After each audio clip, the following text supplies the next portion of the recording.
जो प्राणेश्वर अक्षरातीत है, जो सौंदर्य का सागर है, प्रेम का सागर है, आनंद का सागर है, एकत्व का सागर है, करुणा का सागर है,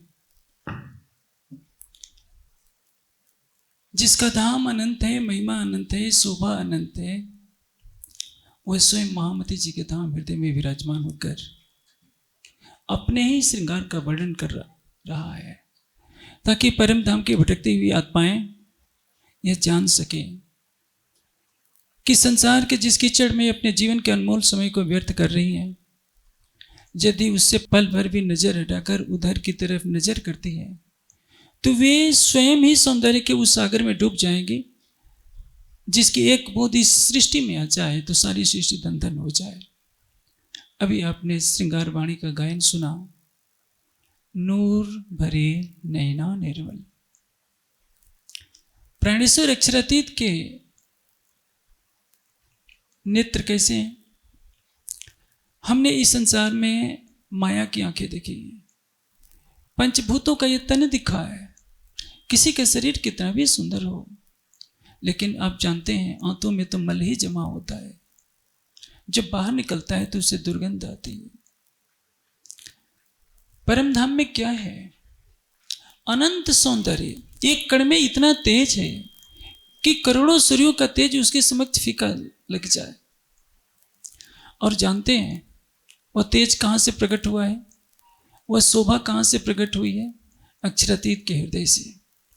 पहला चरण है नूर भरे नैना निर्मल। अक्षरातीत के नेत्र जो स्वच्छता की पराकाष्ठा है, उससे अधिक स्वच्छ कुछ सृष्टि में न था, न है, न कभी होगा। एक बालक की आंखें देखिए, पूर्णतया स्वच्छ होती है। उम्र बढ़ने पर उन आंखों के पर्दों पर धब्बे बनने लगते हैं, लेकिन अक्षरातीत की आंखें ऐसी हैं, जब मैं नेत्रों का वर्णन कर रहा हूं तो कोई यह न समझे, जिन जानो ये वर्णन करत आदमी का, किसी की मानव आकृति का वर्णन नहीं हो रहा है। यदि तारतम्य ज्ञान के प्रकाश में हम देखें तो जहां साकार की सीमा समाप्त होती है, निराकार वहां से प्रारंभ होता है। लेकिन निराकार भी जहां समाप्त हो जाता है, उस योग माया के ब्रह्मांड से भी परे वो परम धाम का स्वलीला अद्वैत है, जहां के कणकण में चेतनता है, कणकण में सुगंधि है, कणकण में प्रकाश है, कणकण में आनंद है, और उसका मूल है एक अक्षरातीत का हृदय। और उस अक्षरातीत के हृदय में जो प्रेम के, सौंदर्य के, आनंद के, एकत्व के, ज्ञान के, मूल संबंध के सागर क्रीड़ा कर रहे हैं, वह सारे सागर प्रकट होते हैं उसी अक्षरातीत श्री राज्य के नेत्रों से। आप सोचिए, वेदों ने तो मात्र संकेत किया, तेजो अस तेजोमय थी, ओजो अस ओजोमय थी, वीर्यम अस वीर्यमय थी, सहो अस सहोमय थी। ये सारी बातें कहाँ घटित होती हैं? संसार तो समझ नहीं पाया। तू तेज है, मेरे अंदर तेज धारण कर। तू ओज है, मेरे अंदर ओज धारण कर। इन सब का दर्शन होता है राज्य के नेत्रों में। हमारे लिए सुनहला अवसर है कि हम उस अलभ्य तत्व को प्राप्त करें जिसके लिए सृष्टि तरसती रह गई। संसार ने सूरज का तेज देखा है, नक्षत्रों का तेज देखा है, राज्य के नेत्रों का तेज नहीं देखा। वह नूर क्या है? मैं आपको एक सरल दृष्टांत से समझाऊं। जब कोई व्यक्ति जीवित होता है, चेहरा तमतमाता रहता है सौंदर्य की लालिमा से, तो क्या कहते हैं? देखो उनके चेहरे पर कितना नूर है, आंखें नूर से भरी है। लेकिन जब चेहरा बुझ जाता है, जीव शरीर को छोड़ देता है, तो क्या कहते हैं? आंखों का नूर चला गया, चेहरे का नूर चला गया। नूर गया तो सब गया। जिसको हम अरबी में नूर कहते हैं, संस्कृत में उसको शुक्र कहते हैं। उपनिषद की भाषा है तदेव शुक्रम तद ब्रह्म तदेव अमृतम उच्यते। वह शुक्र है और वही ब्रह्म है और वही अमृत है, जिसका रसास्वादन करने वाला भवसागर से पार हो जाता है, जिसके लिए वेदों ने कभी संकेत किया था, तमेव विदित्वात् मृत्युमेत। उसको जानोगे तो मृत्यु से परे होगे, अन्यथा कोई भी मार्ग नहीं है। अमृत कहाँ है? देवताओं और असुरों के द्वारा समुद्र मंथन करके अमृत निकाला जाना तो कुछ समय के लिए है। इस सृष्टि में हमेशा के लिए कोई अमर नहीं हो सकता। कुछ वर्ष की वृद्धि हो जाएगी, 1000 साल 100 साल से बढ़कर हो सकता है मनवंतर हो जाए, हो सकता है कल्प भर जीवित रहे, लेकिन अमृत तो इस निराकार के पार है। और जिसने ध्यान किया उस अमृत स्वरूप अक्षरातीत का ध्यान किया, क्योंकि वेद कहते हैं वह क्या है, रसेन तृप्ता न कुतश्चन होना, और वही अमृत स्वरूप है। उसके सिवा अन्य कोई दूसरा अमृत है ही नहीं। उसी को ही, उसके आनंद की रसधारा का पान करना ही सोमपान है। और सदियों का सोमपान तो एक नश्वर वस्तु है। इसलिए राज्य के नेत्रों में क्या भरा है, नूर भरा है। वो नूर क्या है? जैसे मैं कहूं दूध का सार क्या है, जो मक्खन ही तो है। उसी तरह से परम धाम का सार क्या है? माणिक पहाड़ के रूप में लाल रंग का नूर निकल रहा है, पुखराज पहाड़ के रूप में पीले रंग का नूर निकल रहा है। एक एक रंग से अनंत तरंगे निकल रही हैं, लेकिन सबका सार तत्व यदि बताना हो तो क्या बताएंगे? जो संपूर्ण परम धाम का प्राण है। परम धाम का प्राण कुछ नहीं होता का, सारा परम धाम ही प्राण स्वरूप है। प्राण का अर्थ क्या है? जीवन। वही अमृत है, वही सौंदर्य की अनंत राशि है, प्रेम की राशि है, दया की राशि है। अभी इस प्रकरण में एक चौपाई आती है, दया सिंध सुख सागर, इसके गंज अपार, शराब पिरावत नैन सो साकी है सितार। मैं वही बात कहने जा रहा हूं, जो हृदय में होता है वही नेत्रों के माध्यम से प्रकट होता है। पूरे परम धाम में अनंत सौंदर्य है, अनंत सौंदर्य इतना कि उसको एक सागर माना जाए तो उसकी एक लहर मात्र सत्स्वरूप से लेकर अव्याकृत तक क्रीड़ा कर रही है। और अव्याकृत में जो सौंदर्य का, प्रेम का, आनंद का सागर क्रीड़ा कर रहा है, उसकी एक लहर निराकार के अंदर है। और निराकार में जो सौंदर्य, प्रेम, आनंद का सागर क्रीड़ा करेगा, उसकी एक लहर बैकुंठ में है, जिसको हिंदू समाज पाना चाहता है। और बैकुंठ का जो भी सौंदर्य है, आनंद है, प्रेम है, उसकी एक लहर, क्या कहें, लहर का भी करोड़ांश इस सारी सृष्टि के अंदर समाया हुआ है। आज का मानव भाग रहा है, भागता जा रहा है। किसके पीछे? तृष्णाओं के पीछे। वो सोचता है कि मैं प्रकृति से आनंदित हो जाऊंगा, प्रकृति से प्रेम पालूंगा, प्रकृति में शांति पालूंगा। लेकिन नहीं, सारी सृष्टि जिस सौंदर्य को पाना चाहती है, आनंद को पाना चाहती है, प्रेम को पाना चाहती है, शांति को पाना चाहती है, एकत्व में स्वयं को डुबोने की कामना करती है, लेकिन संसार के लिए एक दीवा स्वप्न है। वो कहाँ मिलेगा? अक्षरातीत के चरणों में। अक्षरातीत के हृदय में ये सब कुछ अनंत सागरों के रूप में क्रीड़ा कर रहे हैं, और वो प्रस्फुटित होता है उनके नेत्रों से। इसलिए इस प्रकरण की पहली चौपाई ही इससे शुरू होती है, देखो नैना नूर जमाल, जो रूहों पर संकोल, अरवा हो जो अर्श की, सो जिन जाऊं खिंबोल। देखो, सबके लिए आह्वान है। संसार तो कहता है कि किसने परमात्मा को देखा है। इस प्रकरण की पहली चौपाई इसी से शुरू होती है, देखो नैना नूर जमाल। अपने प्राण वल्लभ के नेत्रों को जी भर करके देखो, क्योंकि जिस आनंद से तुम्हारी आत्मा बिछड़ी है, जिस प्रेम से बिछड़ी है, जिस शांति के सागर से बिछड़ी है, वह सब कुछ तुम्हें नेत्रों में स्पष्ट हो जाएगा। नेत्र की विशेषता यह होती है कि वह हृदय को पूर्ण रूप से व्यक्त करता है। हम वाणी के द्वारा अपने मनोभावों को छिपा सकते हैं। संभव है हमारे हृदय में किसी के लिए कटता हो, लेकिन प्रेम के इतने मीठे शब्द बोलेंगे तो लगेगा कि हमारा हृदय ही समर्पित है, लेकिन नेत्र नहीं छिपा सकते।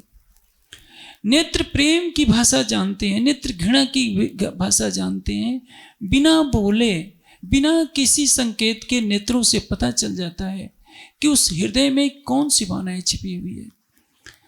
इसलिए इस चौपाई में जो कहा गया है, जिसका गायन अभी आपने सुना,